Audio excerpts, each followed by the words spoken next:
Hello again and welcome to this presentation. Today we are going to learn all about art in the Renaissance.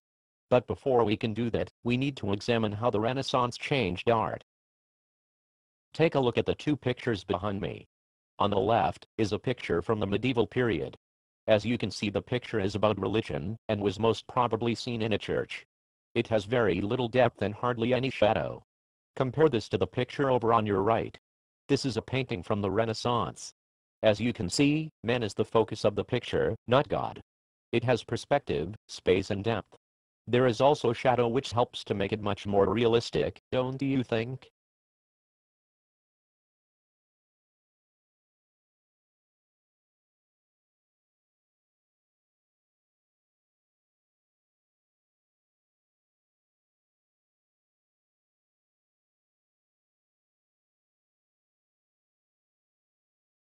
One of the most important artistic developments of the Renaissance was the use of perspective. As this picture shows, the walls and sides of the people all converge on a single vanishing point. This gives us the impression of the picture being in 3D, and not all flat like in the medieval period. Renaissance artists wanted objects in paintings to be represented with perfection and accuracy, and their patrons in public went wild for these new advances. Previously, the objects in paintings were flat and more symbolic than real in appearance.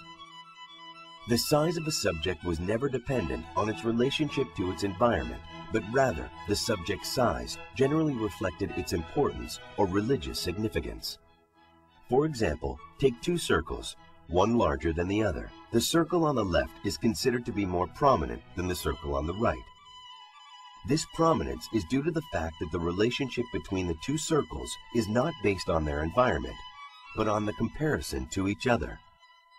This can be clearly seen in medieval Last Judgment paintings, in which the relative scale of various figures is only determined by their sacred significance. In approximately AD 1000, Arab scientist Alhazen studied vision and was the first person to reject the common theory that sight was a product of the active emission of eye beams. He explained that when we see an object, what we are actually seeing is the light reflected from that object into the eye. In medieval times, the complete science of vision was given the Latin name perspectiva, and while Alhazen did not apply his ideas to painting, Renaissance artists relied on his work as the notion of perspective became very prevalent. Perspective can be demonstrated by using two circles sitting on a horizon line. Because of their relative position in their environment, the circle on the left is in front of the circle on the right. The lines of perspective show that although the circle on the left appears to be larger, both circles are in fact the same relative size. The transfer of Alhazen's ideas to art brought about the development of the theory of linear perspective. This is the art of representing three-dimensional constructions on a two-dimensional surface. As Renaissance painters began depicting realistic scenes and creating the illusion of depth, they needed to learn the mathematical rules for constructing a picture in the correct perspective. So how do we determine that a painting correctly demonstrates linear perspective? We must first understand some basic concepts in linear perspective. The first is that when an observer assumes a single point of view, the logical conclusion is that objects will appear to get smaller as their distance from the observer increases. We can express this on a flat surface through the use of orthogonal lines. These lines are not parallel on the canvas. They are, however, parallel in the real world. The basic idea is that the plane of the canvas, or picture plane, is pierced by rays from the object to the eye, which is in front of the canvas. The line from the eye, which pierces the picture plane perpendicularly, intersects that plane at the vanishing point in the center of the horizon line. Parallel lines in the actual scene all appear to meet at points along the vanishing line, or the horizon line. If the parallel lines are in reality perpendicular to the picture plane, then they will meet at the vanishing point itself. On a painting that conforms to the laws of perspective, we can see that the distance between orthogonal lines becomes smaller and smaller until the lines ultimately meet at the vanishing point on the horizon. Ironically, the first example of correct perspective in art came from a goldsmith named Filippo Brunelleschi. While not trained as a painter, Brunelleschi is said to have created the first paintings using the laws of linear perspective. He is most famous for having painted a picture of the baptistry in San Giovanni. To enhance the effect of accurate perspective, Brunelleschi attached the painting to a wooden panel, cutting a tiny hole in the painting and a larger peephole in the back of the panel.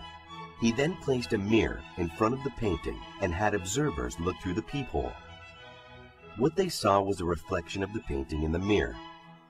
When he whisked away the mirror to reveal the actual baptistry, observers were amazed by how similar the two images were.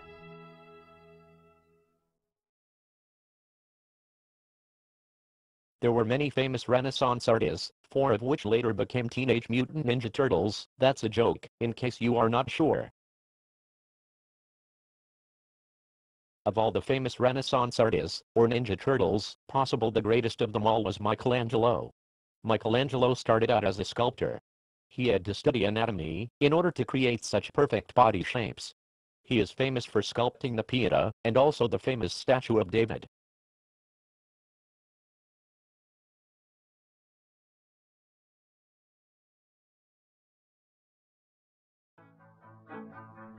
Michelangelo Buonarroti was born in 1475 in the town of Caprese when Leonardo was 23.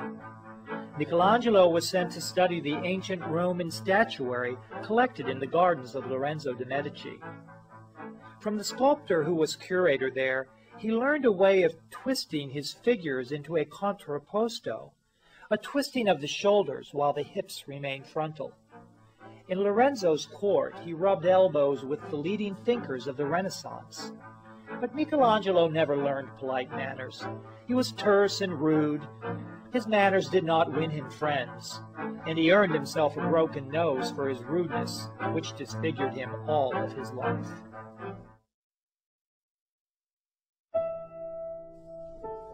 Michelangelo created his first great marble sculpture while in Rome, the Pietà.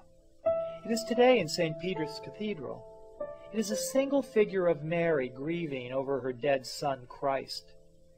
Christ is limp in death on her knees. The sadness portrayed is beyond words.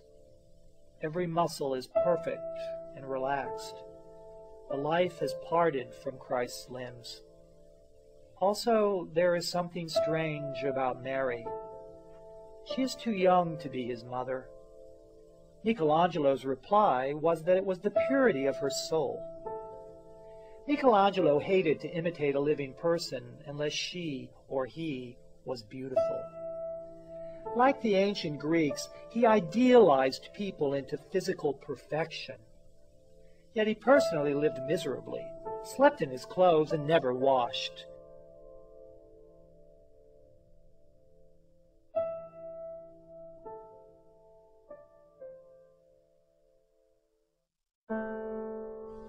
In the workshop of the Florence Cathedral was a massive block of marble. They nicknamed it the Giant.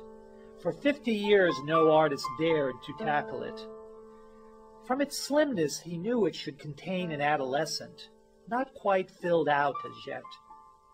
From the Giant he carved David, the herd boy who slew Goliath. After working for 2 years, he unveiled his David.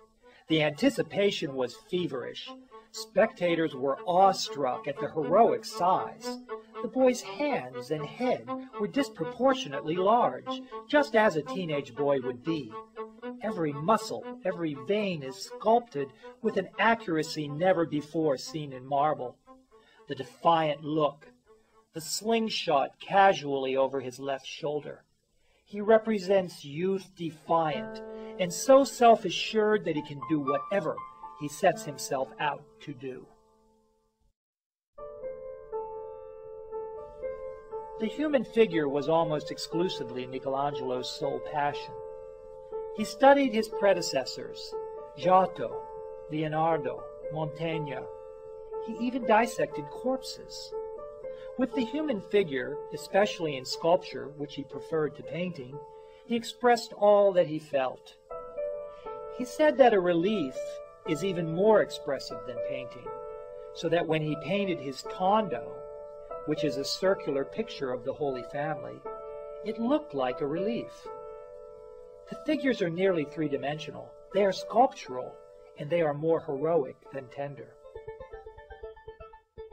Pope Julius II summoned Michelangelo to Rome to make a tomb for him in marble. Michelangelo spent months in the great marble quarry of Carrara, choosing the stone for the monument. But when he returned, the Pope had cooled to the idea, and Michelangelo returned to Florence in a huff. Julius demanded that he return. Michelangelo refused, and the city of Florence refused to give him up. Julius threatened to excommunicate the whole city. The two great powers in Italy were on the verge of war over an artist. So keenly did the mighty of the Renaissance crave the glory which only godlike artists could give them.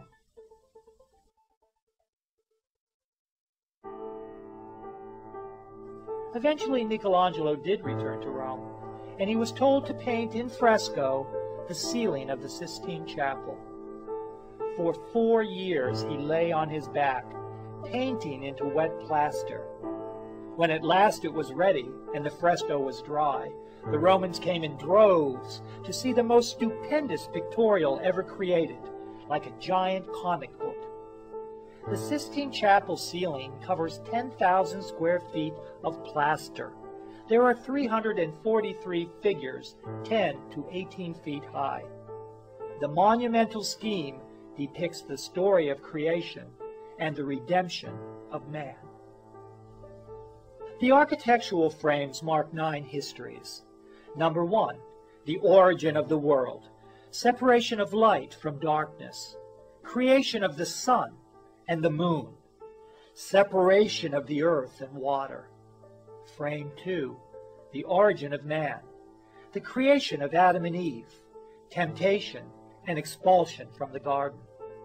Frame 3, the origins of evil, the sacrifice of Noah, the great flood and the drunkenness of Noah. On either side are giant gloomy figures of prophets and ancient sibyls who predicted the coming of Christ. Da Vinci painted tenderness and mystery. Michelangelo painted sheer, robust energy. Even his women are muscular. In Michelangelo's heaven, everyone's been to the gym. His vision of God is massive and eternal. God creates Adam with such authority that his divinity cannot be questioned.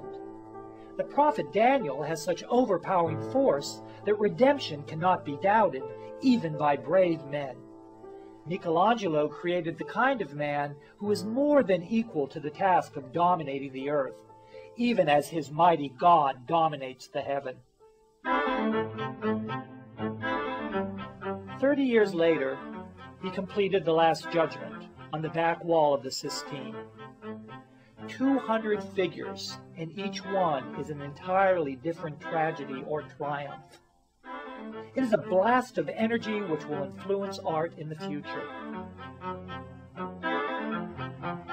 But of all the magnificent works which Michelangelo produced, perhaps none is so imposing as the great dome over St. Peter's Basilica in Rome. It sits, a thing of mystery atop a Greek cross design, on 16 pairs of columns. The dome soars with the grace of a fine sculptor. He lowered the pitch of the dome until it made a restful curve inside and outside. The dome of Michelangelo Buonarroti was the inspiration